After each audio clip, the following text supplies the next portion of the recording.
from the class of 1995. Please welcome Ree Guyer Buchanan. Thanks for having me tonight. A little known fact about me is that I skipped kindergarten, and that's the reason for all of my success. So that's all I have to say. Thank you very much. Now, anyway, I wanted to talk about my biggest mentor, and that's my father. My father is the most creative person I've ever met. He invented Twister, the Nerf ball, is an amazing watercolor artist. He writes songs. He did a children's project. He writes musicals, and he's just an amazing creative person. And I think that's why I understand the creative person, and I lived with one of the most amazing creative people that you could live with. And so I feel like that's where I learned how to nurture and understand and take care of the creative things that people created. So my dad and I started Wrensons together. I was just out of college, and the only other job I ever had was a production potter. And that's what I thought I was going to do for a living. But I had this music bug because I had written songs. They weren't very good. And I sang commercials. I sang Dairy Queen commercials and stuff in Minneapolis. That's where I'm originally from. And so I knew all these musicians that were working in Minneapolis, and so we gathered up a bunch of songs. These guys would do huge commercials, national commercials during the day, and at night they would write these amazing songs. And so we gathered up some of the songs, and we picked out 20. And I don't know how I know a great song, but all I know is that when I hear a hit song, I get butterflies in my stomach. And so those were the songs I picked out. And we were like, maybe I'll be their agent. I don't know, that sounds like a good thing to do. So I kept my job in Minneapolis, and I started making trips to Nashville. And before I went to Nashville, I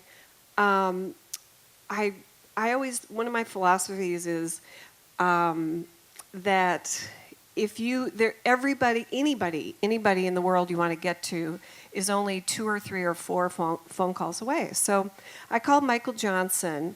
He was very successful at the time. He was out of Nashville, and took him to lunch. He said, "This is what you do. You go meet with all the publishers." So I met with, I made a trip to Nashville, met with Karen Conrad, Pat Higdon, Pat Rolfe, and Celia Frolig, and they all really helped me figure out that they loved their writers and that I needed to figure out what to do with my writers. And so I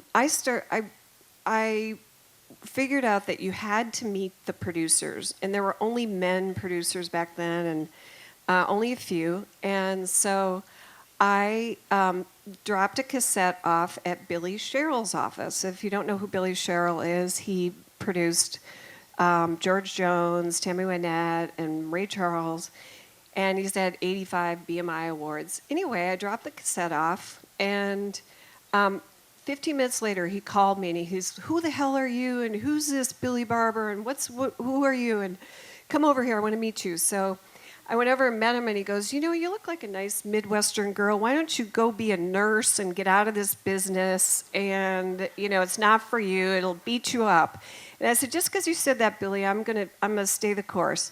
Well, anyway, we started working together with this artist, Billy Barber, and he helped me develop him. And we had a hit song.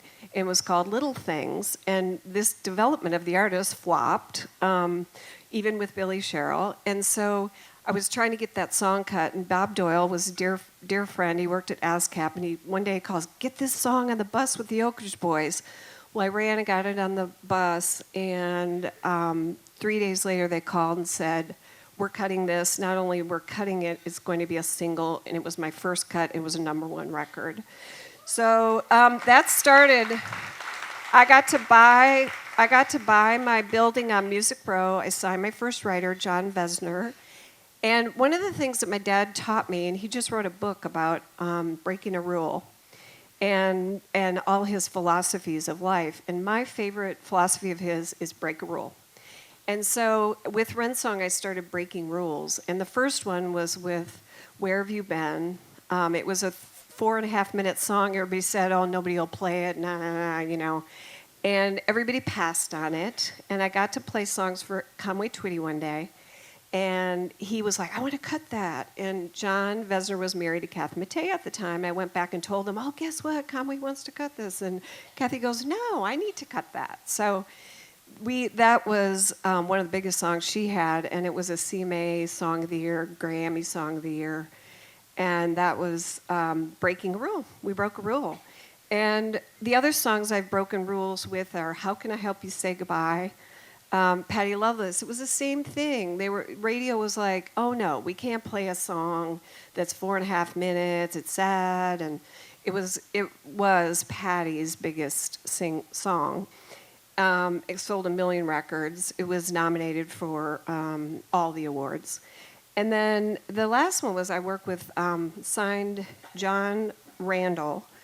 And he was kind of down and out in his career, but he had this collection of songs, and in that collection of songs was Whiskey Lullaby. And I'm like, oh my God, this has to get cut. And so I signed John, and we proceeded to get that. It was CMA Song of the Year. So these are all songs that have broken rules. And I'm super blessed to have this catalog of 4,000 songs now. And have had 21 number ones and many, many, many cuts I can't name. And this community, this music community is amazing, and it has really supported me over the years. I've been lucky, God really is my CEO. I listen to what he tells me, and so that's really attributed to a lot of my success. I've been really fortunate over the years to develop artists. Been involved in, I met Ashley Monroe as she was 15 and helped her find her way. And John, I already mentioned John Randall. But most recently, Shay McAnally and I signed Trevor Rosen, who's in Old Dominion. And we got passed on by every single label twice. And so Shane and I looked at each other and like, well, let's start our own little label. We'll call it Resmack, whatever. And so we just kept doing something. We just kept moving the ball forward. And when we put out on XM, Break Up With Them, which broke a rule, you're not supposed to say that to somebody. And the minute we put it out, it was selling like 5,000 digital downloads a week. And we knew we had something, and then all the labels showed up too. So, in the Old Dominion story, it was really great because we did break rules by continuing to just do something that nobody else was doing. Just get out there and make something happen.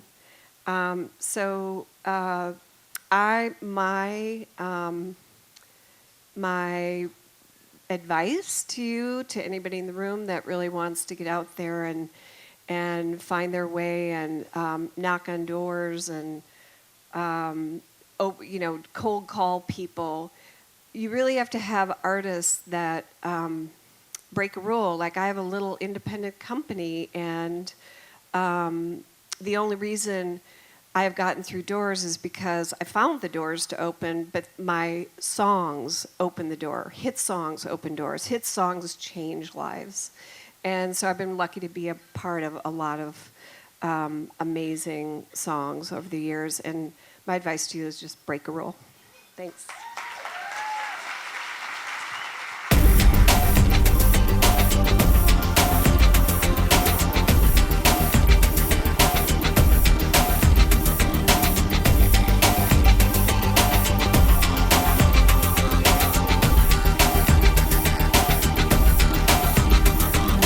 Time to come together. together. People everywhere, things are getting better. Who knew that it was here? If you got the patience, keep an open mind. Things happen for a reason. This could be the time. Who knew? Who knew? Who knew? Who knew? Who knew? Who knew? Who knew? Who knew? Who knew? Keep the wheels turning. Progress won't be denied. Don't stop the fire burning. Brilliance lives inside.